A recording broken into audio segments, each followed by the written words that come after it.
of offensive for the summer is going to be this final defensive arc in the Donbass region.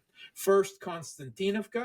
All right, this is the Slavyansk, Kramatorsk, Konstantinivka line.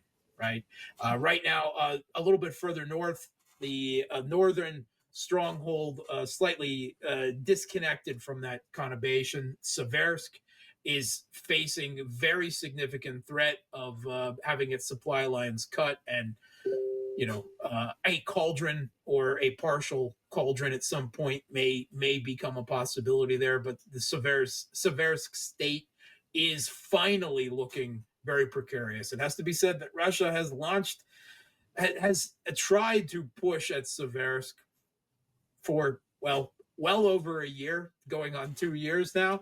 But it looks like this is probably going to be the time that they take it in the next couple of months. But there's going to be a big summer battle on the fields between Toretsk and Konstantinivka, and then for Konstantinivka itself, and then probably later in the summer, early fall, moving on to Slavyansk and Kramatorsk.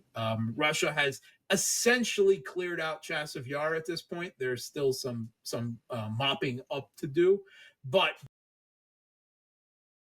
curse, the way they turn it into one, we're not going to put all of our energy here, right? We're not going to force everything on getting Ukrainian troops out. And then they looked at it and said, well, wait a second, if Kiev is willing to send some of their best and brightest into Kursk, then why don't we just use that and take out those troops there? This is, of course, a war of attrition at the end of the day. And it's like, well, I mean, that's a path to destruction, whatever they may think, right? Yeah, and if you're going to talk about the narrative, well, look at this US intelligence report. I mean, it's telling you what the reality is, what the narrative they need to be paying attention to. But as you laid it out there, look, we have not only the fact that this war is not coming to an end, but that it is continuing in a number of different ways in a number of different areas. And you also have the US and Russia talking. They had their latest round of talks in Saudi Arabia this week. This one notably